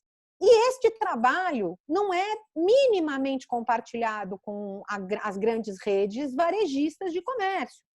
O vidro é gerado 60% em bares, hotéis, restaurantes, lojas de conveniência e similares. Cadê este setor para arcar com o resíduo? Não só com a coleta do resíduo, mas com a disposição. Quando você faz a concessão do resíduo para uma empresa privada, você remunera todos esses trabalhos. Quando você faz isso para o catador, tem que ser remunerado também. Hoje isso não acontece. Hoje a gente vive uma cartilha de intenções. Me desculpa aqui, Cátilo, você tem a vantagem do seu material, enfim, da alumina, de todos os custos de extração do alumínio, que faz com que o alumínio seja um material bem remunerado pela reciclagem, né? Porque tem questões anteriores da extração que são bastante custosas, mas a gente hoje trabalha muito na coisa da intenção, são bonitos, eu não acho que as pessoas não estão bem intencionadas, eu não acho que as indústrias não estão pensando sobre isso, eu não acho que a gente não tem que fazer, não acho que está estagnado, acho que melhorou muito, acho que os players entraram muito, os governos estão entendendo melhor o tema, mas falta ainda um longo caminho, gente. E acho que o Paulo tem toda a razão. Esse longo caminho não está na discussão da reciclagem. Esse longo caminho está na discussão da gestão do resíduo. Não é possível mais um país como o nosso ter 50% de gestão só adequada, de disposição adequada de resíduos, gente.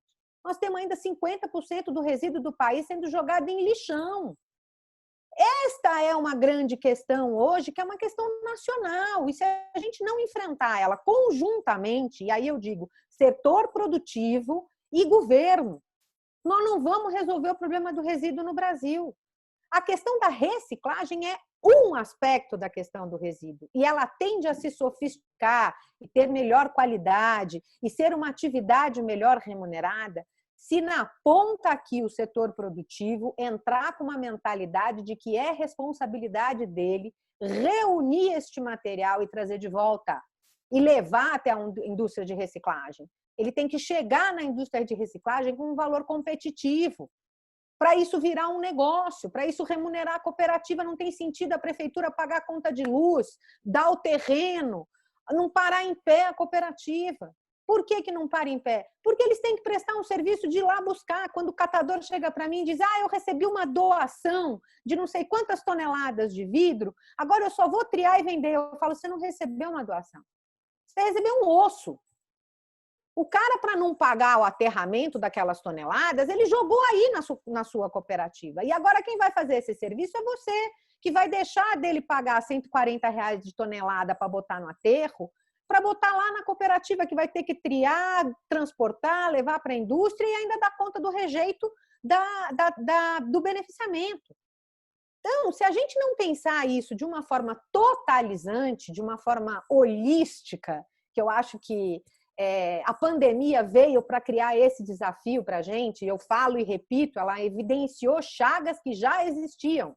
Este problema não é de agora, gente. A indústria de reciclagem não está parada porque só não tem consumo ou porque o descarte... Não.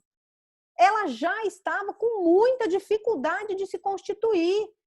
E a gente precisa olhar para isso com um pouco mais de transparência e realidade, marcando e dizendo, olha, temos um problema mesmo. É fato, a gente tem um problema, não conseguiu ainda atingir um pensamento mais maduro, de compromisso com essa cadeia como um todo, de compromisso com a geração. Precisamos sim conscientizar o consumidor, precisamos sim conscientizar as pessoas individualmente, mas esta é uma parte do problema, as atitudes precisam ser coletivas. O setor produtivo precisa agir coletivamente com os governos. Obrigado, Ana Paula.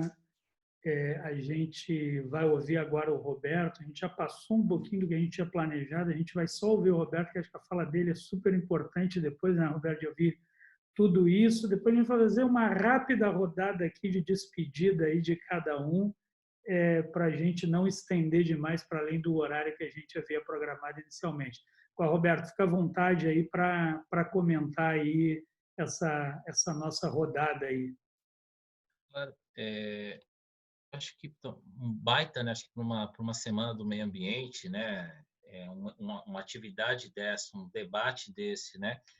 uma qualidade dessa é fantástico, né?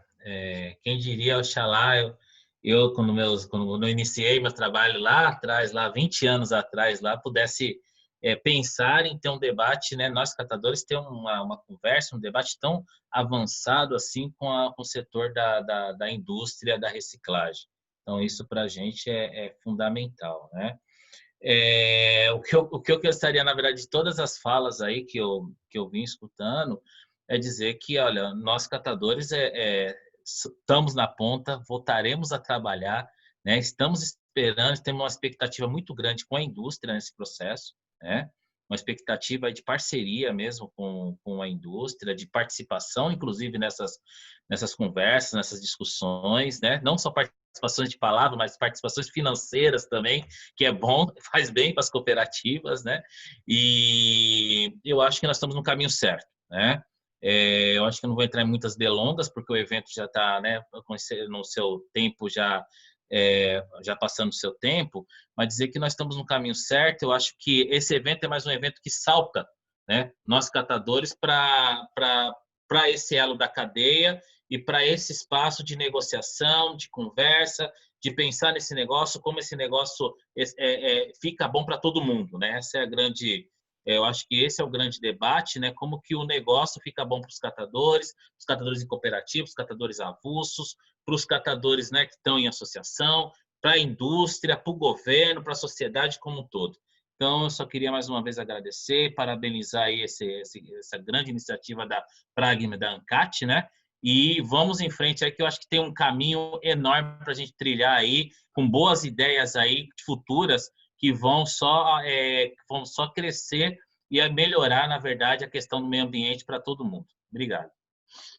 Excelente, Roberto. O Gilberto já fez o comentário dele aí, estou 100% com o que o Roberto falou, acho que é muita coisa, as falas foram muito interessantes. O Roberto já fez a despedida dele aí. Eu vou começar na ordem inversa, eu sei que o Paulo tem outro compromisso também. Queria, Paulo, aí um minutinho para se despedir aí e ouvir um pouco de você sobre esse nosso debate. Eu acho que a gente ficaria aqui horas e horas conversando, procurando alternativas, enfim, mais do que diagnóstico, alternativas. Não, só posso agradecer a oportunidade de ter aí esses olhares. Eu acho que é interessante a gente perceber que a gente está olhando para o mesmo lado, mas também está desatento para algumas coisas que vocês trouxeram. Eu acho que isso é extremamente importante. Eu queria agradecer a oportunidade e já queria colocar, já fazer novamente esse convite. Assim que a gente tiver o início do projeto, a gente gostaria de contar com as associações e com as empresas. Isso é um projeto para o país, não é um projeto para plástico. O protagonismo é de todos, né? É um projeto que é da WPlástico com a BDI, mas ele a gente só tomou a iniciativa de começar isso aí, mas o resíduo é de todo mundo, é um pouco do que a gente falou. Eu acho que a gente tem que ter essa responsabilidade de trazer essa reflexão e trazer alternativas e trazer caminhos, né? E que isso só vai ser com essas realidades individuais, a realidade que a Gabriela passa no dia a dia com o setor dela, com a Ana Paula com o setor dela, o Cátilo com o setor dela, o Roberto com o setor dela, né? Eu acho que é importante a gente ter esses olhares, assim, ninguém sabe tudo, mas eu acho que se cada pedacinho da gente consegue construir algo muito maior do que a gente está fazendo aqui. Eu queria agradecer de novo a oportunidade, me desculpar por não poder ficar mais com vocês, já tinha um compromisso agendado. Eu desejo sucesso, saúde a todos, muito obrigado, fiquem em paz e bom revê-los, bom conhecê-los e um abraço. Obrigado, viu, pela oportunidade. Vou ficar mais um pouquinho com vocês e logo vou ter que sair. Até logo, tchau, tchau. Paulo, muito obrigado, viu, pela sua participação. Tenha certeza de que nós vamos responder ao seu convite, né? Eu tenho certeza que a ANCAT vai estar dentro disso, quer participar, e esse é o movimento que a ANCAT tem feito. A Pragma vai estar junto, quer estar junto com vocês, tem muita contribuição para dar também. E eu acho que é isso. Quando a gente começa uma caminhada, A gente pode até começar lá sozinho, né? Mas seguir sozinho é uma opção, né? E aí você está fazendo uma opção que nos deixa muito felizes, viu? Agradecer muito a sua participação. Antes de passar, dizer, a gente passou aqui das 200 pessoas, muita gente bacana que está conosco, o doutor Fabrício Soler, aqui do Felsberg, estava conosco, muita gente da Calabinha aqui também, Gabriela a gente viu, da Abralatas, doutor Diogo, advogado da ANCAT, o Ed, secretário executivo do Reciclar pelo Brasil, a gente viu o pessoal da Danone aqui também, e principalmente o que mais nos deixou feliz, muitos catadores de materiais recicláveis aqui também debatendo conosco, muitas lideranças. Eu vi o Gilberto de Minas, a Nelly, o seu Tequinho aí de São Paulo, a Eveline lá do sul de Minas, o Márcio do Rio de Janeiro, muita gente bacana, muita gente legal que está nessa caminhada conosco. Eu, seguindo a ordem inversa agora, queria passar a palavra para a Ana Paula, para em 2 minutinhos ela dar a sua despedida final, dizer que a sua fala gera mais inquietação ainda, Ana Paula, acho que tem muita coisa. Você falou que é verdade, eu acho que cada um tenta se defender nessa arena, né, da forma que pode. Então, eu sou logística reversa, eu sou isso, eu sou aquilo. E, na verdade, é isso que o Paulo falou, nós estamos falando de gestão de resíduos. A gente tem essa mania de olhar as coisas de forma particionada e todo mundo perde com isso, né? Por isso que eu acho que nós vamos, tenho certeza, já vou antecipar, eu vou incomodar todos vocês aí, porque a Gabriela provocou, o Cátilo disse que é por aí, o Paulo reafirmou, nós vamos ir, viu? A gente vai incomodar vocês aí em breve, eu e o Roberto. Roberto, vamos estar pedindo uma conversa aí para seguir nessa agenda. Então, vamos ouvir aí 2 minutinhos a Ana Paula e depois a gente passa para o Cátilo. Eu fico muito feliz, eu queria agradecer vocês pela oportunidade, agradecer Cátilo, Gabriela, Paulo, pela excelente companhia. É sempre muito bom dialogar com a indústria. Acho que é isso que você falou, Paulo. A gente precisa aqui agora botar a cabeça no lugar, aproveitar esse momento como um momento de reflexão e arregaçar as mangas e produzir, tentar fazer com que a gente avance nos nossos desafios, avance na questão do resíduo. Não só na questão da meta da reciclagem. A meta da reciclagem é uma consequência. Se a gente avançar na gestão de resíduos, a reciclagem vai acontecer naturalmente, né? Ela é o resultado de um grande trabalho que vai ser feito anteriormente e que a gente precisa fazer. Eu estou à disposição, a gente na Abvidro gosta muito desse desafio, é um dos temas prioritários nosso e a gente está à disposição de vocês para ajudar no que for possível. Cátilo, está com você agora. E agradecer também a todos os painelistas, meus colegas de outros setores. É um prazer, a gente acredita muito no diálogo. Esse é um dos princípios básicos aqui, um dos valores da Abralatas. Queria encerrar falando que o estímulo de tudo isso, pelo menos para o nosso setor, vem da nossa história. Vem lá das rifas nas escolas, onde a gente fomentava o início da economia circular. Temos orgulho de ser um dos primeiros setores a falar de economia circular no país, desde 1989. E não para respaldar, nem reafirmar que a nossa história única é a melhor. Mas para utilizar um pouco desses exemplos que a gente tem no setor para tentar transformar o futuro. Eu colocaria 4 pontos finais aqui que a gente trabalha, nós acreditamos que seja um bom caminho pela frente. Primeiro, trabalharmos unidos numa reforma tributária. Acho que a gente passou bastante aqui falando de quanto é importante a questão financeira e econômica. Então, a reforma tributária justa e eficiente para esse país vai nos dar meios legais de poder fazer tudo que a gente falou aqui. Sem isso, a gente não consegue fazer. Segundo, melhorar a comunicação com os consumidores através da educação ambiental. O trabalho que a ABRE vem puxando e a gente aplaude, um trabalho para melhorar a comunicação nas embalagens. Hoje o consumidor ele não entende o que é reciclado, o que não é. Tem vários tipos de plástico, a própria lata, vidro, tudo, papelão. Então, tentar mostrar para o consumidor, seja com uso de tecnologia, seja com uma melhor simbologia, mas tentar unificar e por iniciativa própria, não por projeto de lei, nem obrigação vinda do governo, por iniciativa própria nossa, tentar melhorar a comunicação com o consumidor com relação à reciclagem. E o terceiro ponto, diminuir a distância realmente entre a indústria e os catadores e as cooperativas. Acho que essa é uma obrigação, nós já estamos trabalhando isso e a gente acredita muito nisso. Para tudo isso acontecer, é cooperação, é união, que é a grande deixa da pandemia, né? Esse painel é um exemplo.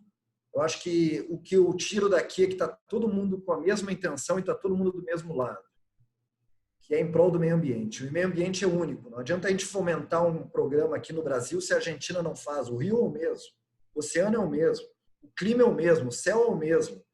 Então, não adianta ter diferenciação de estado, de país. A gente precisa fomentar de uma maneira global realmente melhorias aí para o meio ambiente. Agradecer muito, em especial Roberto, Dione, mais uma vez, obrigado pela oportunidade. A gente está abertos ao diálogo sempre. Obrigado, Cátilo. Eu vou passar de imediato para a Gabriela. Obrigada a todos, foi um prazer conhecer vocês. Estou super feliz de ter participado aqui junto a Ancate, Roberto, Dione, que tem sido grandes surpresas para mim. E eu quero dizer que eu quero participar desse processo, desde que todo mundo prometa que nunca mais vai falar que vai ficar fora da caixinha. Todo mundo ficar dentro da caixinha, com a caixinha eu estou dentro. Fora dela, não quero topar esse programa, não. Muito obrigada, gente. Beleza. Roberto, para suas despedidas aí, considerações finais. Legal. Na verdade, só para deixar Johnny, coloca para mim, por favor, também o site da Ancate, que vai estar também disponibilizando também no site da Ancate as gravações, tá? Tanto da Praga quanto da Ancate. Tem muita gente perguntando, né? Agradecer a todos aí que estão presentes aí nesse evento, né? Muito obrigado aos catadores, muito obrigado aí a todos que estão nos assistindo. Tem muita gente de prefeituras também nos assistindo aí nesse momento, né? Do setor público, privado. E a gente está vendo aí o desafio que a gente tem, né? E um momento, né, importante, né? Para discutir esse desafio, para avançar nesse desafio. E eu acho que o fundamental disso é trazer, né? Esse ator, né, que são os catadores e catadoras aí, como agentes principais e importantes e fundamentais e essenciais nesse processo, né? Muito obrigado. Bom, pessoal, agradecer a todo mundo aí pela participação, agradecer a Ancate pela parceria, né? Como eu disse aqui no início, a Pragma e a Ancate têm andado de mãos dadas, aí, feito muita coisa bacana junto, e a gente vai continuar fazendo coisa junto, porque esse é um princípio também na nossa empresa, a gente acredita nesse processo colaborativo e nessa construção com os catadores, que é representada pela Ancate. A gente dá muitas ideias para a Ancate nos dá muitas ideias, e essa confluência que a gente tem é que a gente quer compartilhar com todo mundo também. Foi um grande prazer poder contar com vocês, quero agradecer aqui o Paulo da Biplast, que já saiu, agradecer a Ana Paula da Bividro, mandar um abraço lá para o Lucien, eu sei que ele queria estar aqui, infelizmente não pôde, agenda de última hora, o Cátilo aí, com quem a gente tem tido muitos encontros, a Abralatas tem sido uma parceira, essa relação que a gente está começando aí com a Gabriela na BPO, né? Vamos ficar dentro da caixinha, mas vamos pensar fora dela, Gabriela, porque aí eu acho que a gente combina. É muito importante ter vocês aqui. A gente sabe a importância do setor do papel para essa cadeia da reciclagem, é muito importante. Então, eu acho que a gente sai daqui com vários desafios, né? E o principal é a gente conseguir construir essa mesa de diálogo. Eu acho que o Paulo nos deu um caminho, mas talvez antes da gente ir para esse espaço institucional, a gente possa ter um segundo momento nosso aqui, de diálogo. Eu e o Roberto vamos nos encarregar disso, né, Roberto, de promover isso. Agradecer a participação de todo mundo aí, o Roberto lembrou bem, o vídeo ele vai estar tanto no site da ANCAT, que eu coloquei aí, quanto no site da Pragma, para quem quiser assistir, compartilhar com outras pessoas que não puderam estar aqui conosco, né? Dizer, a gente não teve ainda tempo de ajustar algumas coisas aí, a Pragma e a ANCAT, mas já dizer para vocês, a gente já está desenhando aí o próximo webinar desse ciclo de debates de 2020, lá para o dia 25 de junho, e aí até motivados, né, Roberto, por esse termo de compromisso que saiu hoje, a gente quer debater logística reversa e economia circular, né, como essas coisas conversam, né, e como que essas coisas conversando não deixam de ver os catadores, de enxergar os catadores e de garantir a inclusão dos catadores. Então, a gente está, todo mundo aí viu esse termo de compromisso que saiu, é muito cedo para dar opinião ainda, a gente precisa estudar, pensar, nós já começamos esse exercício, né, Roberto? Mas é bom a gente conversar, é bom a gente dialogar, e a gente vai trazer aqui, no dia 25 de junho, algumas pessoas importantes, né, que nós estamos combinando aí para discutir economia solidária, economia circular e logística reversa, né? Por fim, de registrar que a gente fez uma opção de fazer essa semana, é a semana do meio ambiente, amanhã é o Dia Mundial do Meio Ambiente, a gente não quis programar para amanhã, porque amanhã tem tanta coisa acontecendo que está difícil a gente escolher o que a gente assiste, do que participa, mas foi muito importante, sou muito grato à colaboração de vocês, à presença de vocês e à qualidade que esse debate teve. Eu realmente fiquei positivamente muito surpreso por tudo que a gente conseguiu debater e acumular aqui. Uma boa noite, um bom resto de semana aí e que o futuro nos permita andar cada vez mais juntos. Muito obrigado. Obrigada, Johnny. Tchau, gente. Tchau. Tchau, gente. Obrigado a todo mundo. Muito obrigado. Forte abraço. Obrigada. Tudo de bom para vocês e saúde para todo mundo. Obrigado e até a próxima.